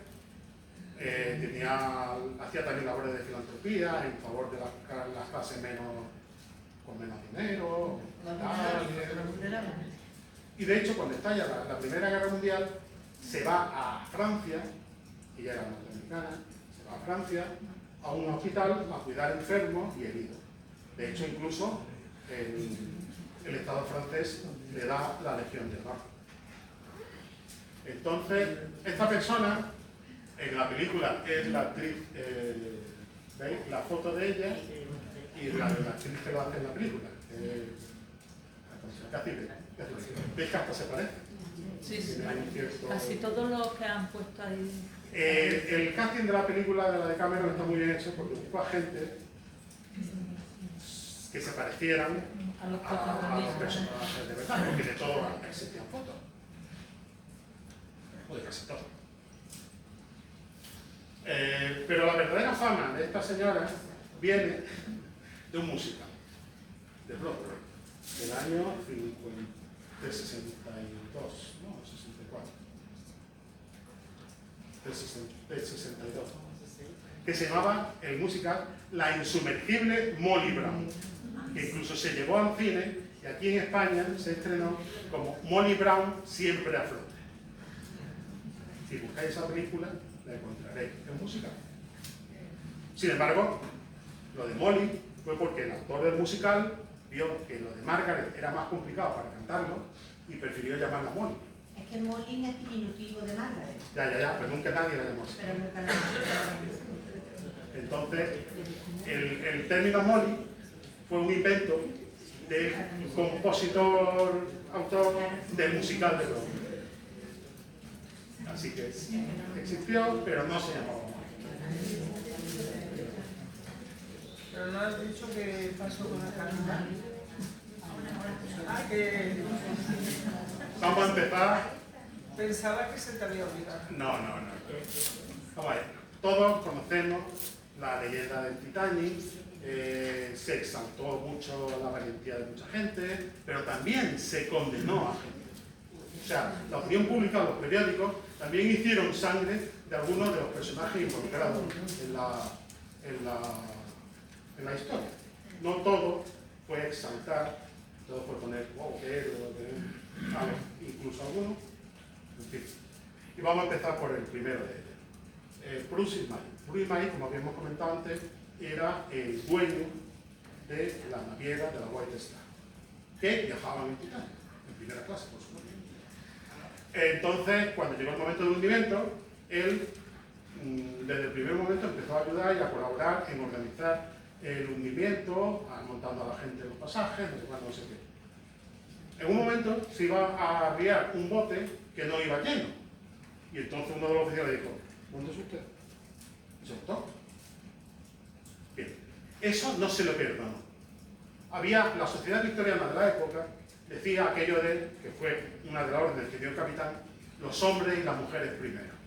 Eso de que un hombre se salvara siendo millonario, siendo el dueño de la compañía, habiendo muerto, como murieron muchas mujeres y muchos niños, dentro de lo que es la alta sociedad inglesa, pues no estuvo bien. Prácticamente le pusieron la cruz de por vida. Nadie más quiso invitar a la fiesta, ni cosas por el estilo. Incluso los periódicos lo pusieron a parir. Porque además se inventaron varias cosas. La primera de ellas, que aparece en la película, es que él fue el responsable de que el capitán mantuviera los 22 nudos de velocidad. Y de eso realmente no hay importancia. En ningún momento parece ser que el dueño de la compañía le dijera al capitán que fuese a más velocidad. No consta. Después, otra cosa, también de la que se le acusó, es que cuando lo rescataron, él llamó a la oficina de Nueva York, de Londres, a su segundo. Y entonces los periódicos, algún periódico de estos sensacionalistas, le acusó de que habían intentado cambiar la póliza del seguro del Titanic para cobrar más dinero por el hundimiento. También falso. También se le acusó de eso. E incluso se le acusó de otra cosa. Él dio su testimonio, exaltaba mucho el papel del radiotelégrafo y de los telegrafistas. Eso era un invento muy reciente. De hecho, ni muchísimo menos todos los barcos lo llevaban. ¿Qué pasó? Pues que empezaron a recibir pedidos, la Marconi, que era la empresa que lo fabricaba, subió en bolsa así para arriba, y este tenía acciones de la Marconi. Entonces, le acusaron de haber exaltado el papel de la radio para que la acción subiera y él ganar dinero con el asunto. Cosa que tampoco se hace. Por eso digo que, igual que se exaltó a mucha gente, se vilipendió a otros con más o menos razón. Quizá el más injusto de todos sea el primer oficial del puerto, el que se quedó al cargo del barco cuando el capitán se fue a dormir. Y fue el que hizo la maniobra y todo eso. Esta es la película de esto. Veréis que hay el personaje que acepta soborno, que saca una pistola y se pone allí a pegar tiros y que finalmente se pega un tiro en la cabeza. Eso es lo que aparece en la película. Que es lo que se ha quedado en el imaginario popular. A ver, la película de Cameron está construida con muchos clichés, con muchos mitos, muchos de ellos falsos. Y uno de ellos es este. Bien, parece que nada de eso es cierto. Este hombre hizo lo que pudo. Cuando el capitán se quedó bloqueado, este y otro oficial fueron los que se encargaron de ordenar y de organizar la evacuación, sin recibir órdenes del capitán claras y por propia iniciativa. No parece muy claro de que en ningún momento sacara la pistola y mucho menos de que admitiera algún tipo de soborno. Él estuvo encargado de los botes de la banda de estribor, me parece. Él sí fue más permisivo en el tema de que también se pudiera montar hombres en los botes, con la idea de llenarlos. Eso hizo que muchos hombres se salvaran, porque en su banda, lo que él controlaba, sí permitió que los botes se medio llenaran, tampoco que se llenaran del todo, pero en vez de ir medio vacío, un poco más, con hombres que estaban ayudando allí a montarse a la gente. Uno de ellos fue el dueño de la compañía. Como terminaba, le dijo, montate, montate usted. ¿Y el judío? En la película sale que se pega un tiro.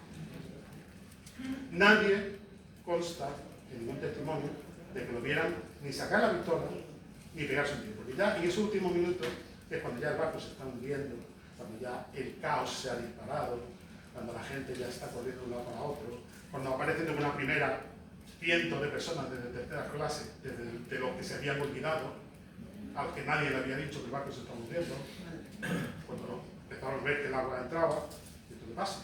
A nadie le había avisado a la tercera clase de que el barco se estaba hundiendo. O sea, y se formó un caos.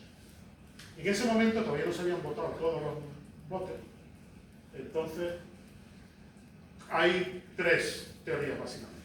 Una, se pegó un tiro. Nadie realmente certificó que eso. Dos, que se cayó al agua intentando montarse en un bote. Realmente se le dio caerse al agua, pero no intentando montarse en un bote. Sin embargo, la última teoría, pues ya con el pecio descubierto, lo que se piensa es que estaba intentando bajar uno de los botes que estaban arriba y en eso se cayó al agua y falleció. Su cuerpo nunca apareció, ¿no? Y este hombre fue vilipendiado por los periódicos, por la prensa, por las películas, y por eso los que defienden su figura como verdaderamente uno de los responsables de la evacuación del barco, de los que tomó la rienda del asunto, cuando el capitán se quedó bloqueado, pues no merece ese tratamiento.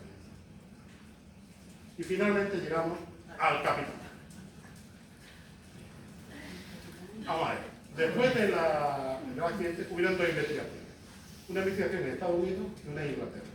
La investigación en Estados Unidos fue un paripé. Una entrevistilla ahí en el hotel, no sé qué.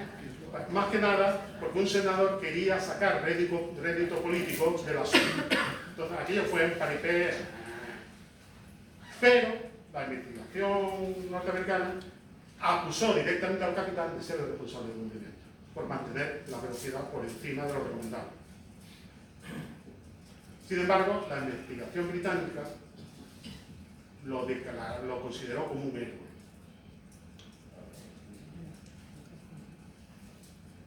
Lo cierto es que él fue el responsable de que se mantuviera la velocidad a eso. No tomó las medidas adecuadas cuando se le informó de que había peligro de hielo en la ruta. La más adecuada era bajar la velocidad. No lo hizo. Cuando llegó el momento del accidente, él estaba durmiendo. Bueno, había dejado instrucciones y estaba controlado. Y se hizo cargo desde el primer momento. Salió y ya se informó. Investigó, examinó los daños con el ingeniero, y en el momento en que el ingeniero le dijo que el barco le quedaban 2 horas de vida, se quedó bloqueado. A partir de ese momento, durante aproximadamente 1 hora, estuvo como zombie. No daba órdenes concretas, los oficiales no sabían qué decirle, no daba la orden de evacuar el barco, tuvieron que darla a los oficiales. Dio la orden de preparar la evacuación, pero no dio orden de evacuar el barco. Eso lo tuvieron que hacer los oficiales, entre ellos el anterior que hemos visto.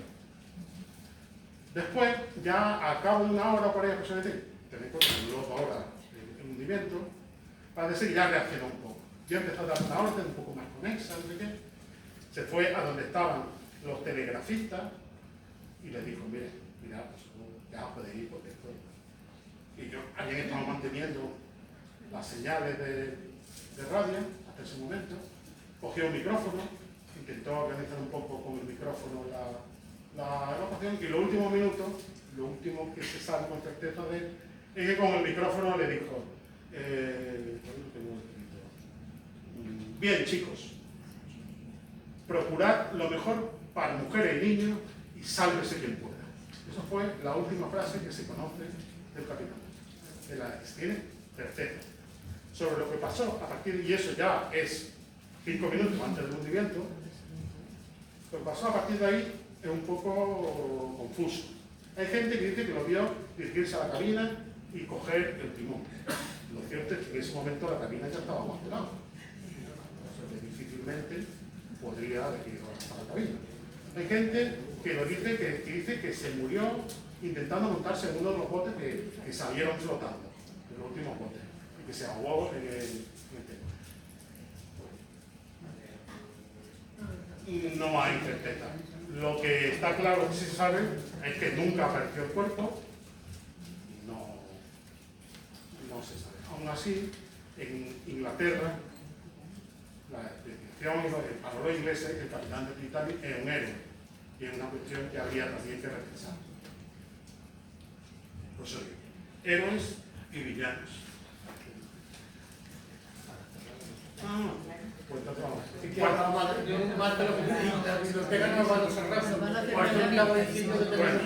El Titanic, después del hundimiento, pero una serie de barcos, cuando llamaron por la esta, había un barco que respondió, que era el Carpathia. El Carpathia respondió al Titanic de que estaba en condiciones de ir hasta él, pero le tardaría unas 4 horas en llegar. El capitán del Carpathia puso el barco a toda velocidad más allá de la velocidad que podía llegar, y tardó efectivamente 4 horas en llegar hasta el Titanic. Y cuando llegó, pues el barco ya se había hundido. Y lo único que encontró fue un montón de cuerpos flotando y un montón de botes con gente. Recogió a todos los que pudo, los montó y se los a todos, realmente a todos.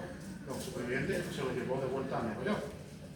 Pero había otro barco más cerca, que era, bueno, estas son imágenes de tomadas del Carpathia, de los botes. Algunos de los botes se volcaron, la gente se tuvo que pasar de unos botes a otros, los botes se mantuvieron más o menos juntos. hasta que llegó el Carpathia.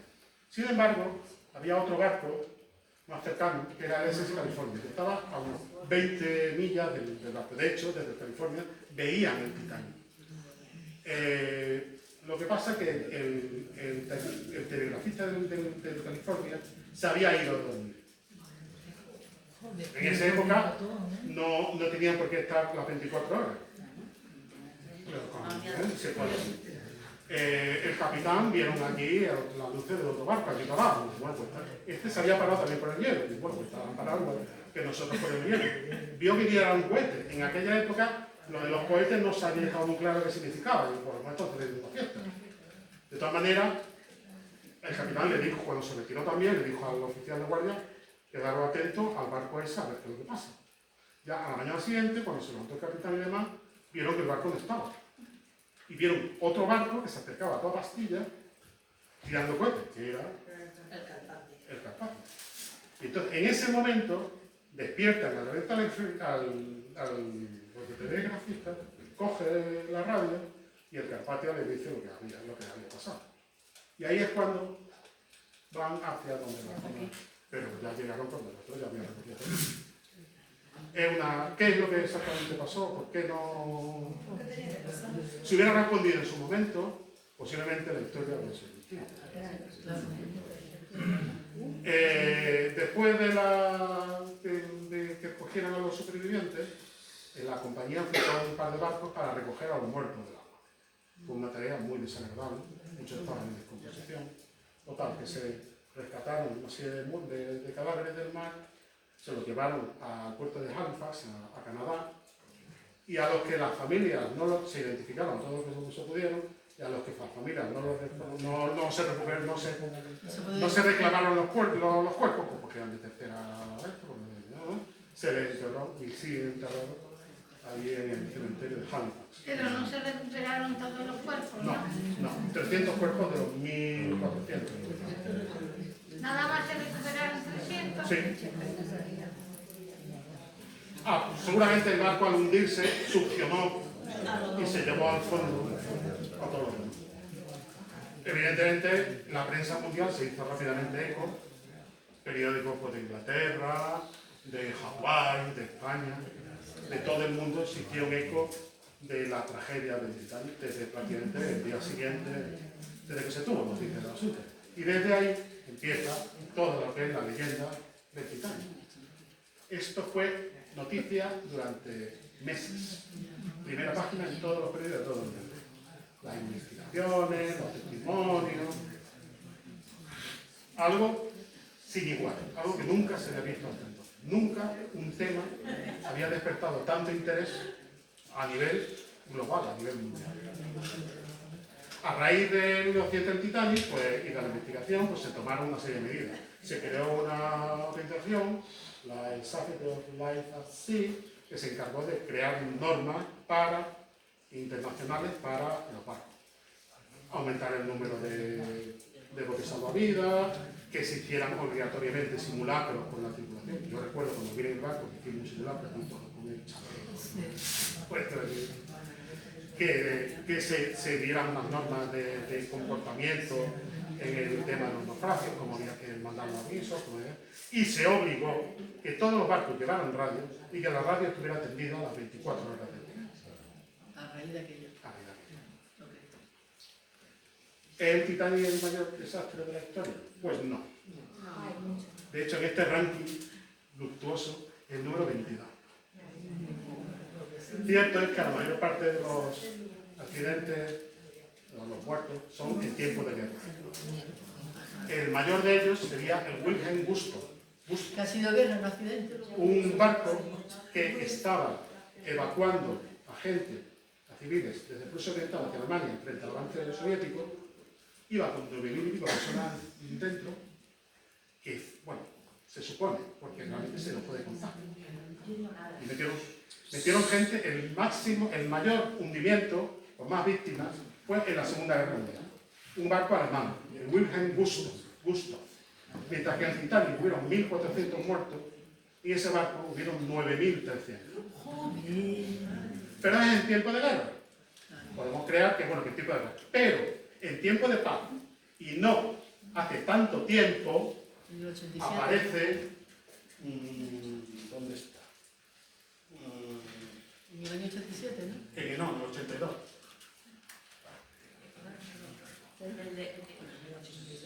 Sí, bueno, en Filipinas. En Filipinas, un ferry que estaba preparado para 600 personas llevaba 6.000 personas. Chocó contra un petrolero y salió aquello ardiendo. De los 6.000 se salvaron 40. Y eso en el año 82. O sea, 3 veces, 4 veces la víctima del Titanic. Así que no. En su momento sí, pero ya no. El que descubrió los restos del Titanic fue este hombre, Robert Ballard, en el año 85, con una expedición. En realidad, su expedición, él con un mini submarino, el Alvis, un robot, una cosa así. Eso vale un dinero, evidentemente. ¿De dónde salió ese dinero? Pues de la Marina norteamericana. La Marina, este es el Alvis, el submarino que ellos habían desarrollado, con el que incluso sale en la película, con este submarino, James Cameron ha bajado como 33 veces al Titanic. Y entonces querían desarrollar más tecnología para investigar el fondo marino. Entonces a Ballard se le ocurrió que lo del gancho de buscar el Titanic sería una buena excusa para conseguir financiación. Entonces eligió a la Marina norteamericana. La Marina norteamericana no demostró tener ningún interés en el Titanic, porque eso a ellos ni iban ni le venía. Y era un barco americano y nada por el estilo. Pero tenían un problema. En los años 60 habían perdido 2 submarinos nucleares. El Texer y el Escorpión. Del Texer sí sabían bastante, porque se habían ido cerca de la costa en contacto con otro barco y se había alcanzado unos 300 metros de profundidad. Pero el Escorpión se había hundido cerca, al sur de las Azores a una profundidad de aproximadamente más de 3.000 metros y creía incluso que lo había podido ir un submarino ruso, porque habían escuchado una explosión y era lo último que se supo del submarino. Y entonces contrataron a Ballard para que investigara estos 2 submarinos, le financiaron los robots, la tecnología, los sensores que él quería desarrollar, se los pagaron y lo contrataron durante un tiempo para que buscara los submarinos, los fotografiara, los filmara y midiera si había habido fuga radioactiva. Terminó el trabajo, no había fuga radioactiva y le dijeron, bueno, pues si te sobra tiempo, con ese tiempo puedo hacer lo que quiera. Y no sabía lo que iba a hacer. Le sobraron 11 días del tiempo pagado por la Marina norteamericana. La habían autorizado a hacer lo que quiera, entonces se fue desde las Azores directo al Titanic. Allí llegó allí y empezó al día siguiente y empezó a buscar el Titanic. El primer día no encontraron nada. El segundo día empezaron a encontrar restos sueltos por el fondo. El tercer día encontraron la caldera 2, la que habíamos hablado, que se había mantenido en marcha hasta el último momento. Y ya el cuarto día apareció la proa del Titanic. Como veréis, está hundida, se estampó contra el fondo, de tal manera que se destrozó más aún de lo que...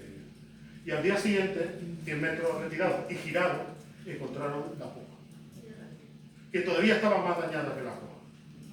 Entonces, al descubrir los restos del casco, pues confirmaron la teoría de las grietas pequeñas, confirmaron de que el recasco no se había rajado, pero era tal el daño ya del pecio que era, y además estaba a 3.000 metros de profundidad, que intentar recuperarlo era imposible. No se encontraron restos humanos en el pecio, porque el cuerpo, a los 20 años de estar metido en el agua, se descompone. Lo que sí encontraron son botas y maletas, porque el cuero aguanta más ese tipo. Entonces, posiblemente esas botas antes tenían a alguien dentro. Y estudiando el pecio Titanic descubrieron un nuevo tipo de bacteria, que la llamaron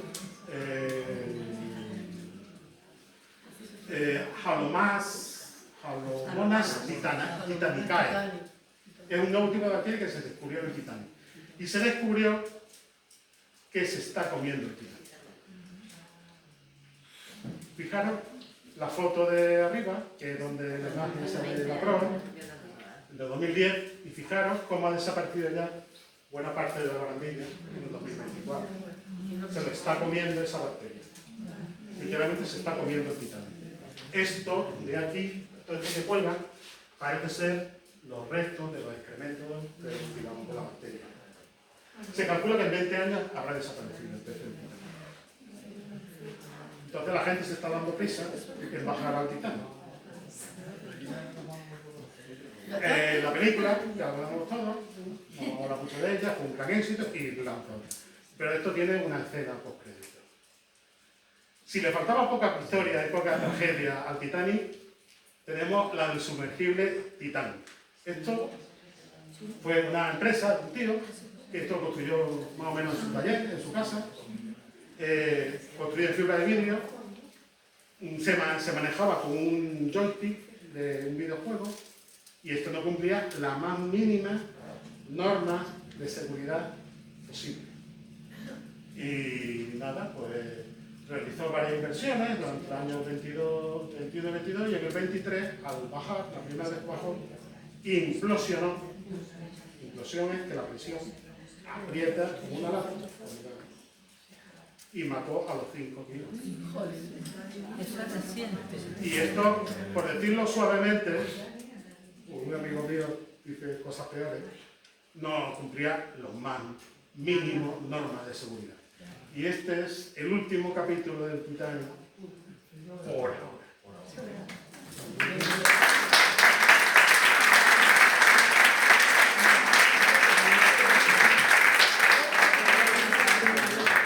Pues nada, ya hemos terminado, hemos aprendido algo más, pero no les prometemos que en julio y en agosto va a seguir habiendo tertulia. Así que estén atentos, que no queremos que se vayan de vacaciones todo el mundo, que estén también. No, aquí en la biblioteca no, porque la biblioteca estará cerrada, ya tenemos otro sitio. Bueno, muchas gracias por el esto. De todas formas, yo estoy en el grupo de tertulia. Si alguien tiene alguna pregunta, pues que me la haga a través del grupo y yo lo intentaré responder. ¿Vale? Lo digo es que no ha comido el tiempo. Espero que os haya gustado y que haya aprendido alguna cosa de el guardia a llevarnos a la cárcel. Porque no hemos pasado.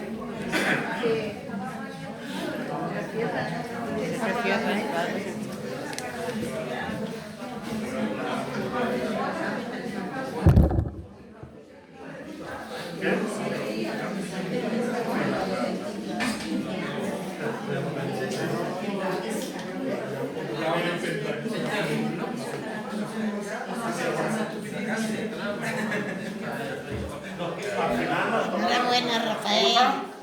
Muy bien. ¿Alguna cosa nueva que habría aprendido? Eso digo yo. ¿O has aprendido de la manera más americana? El otro día fuimos al Valle de... Hola. Fuimos a Maravilla, ¿cómo se llama?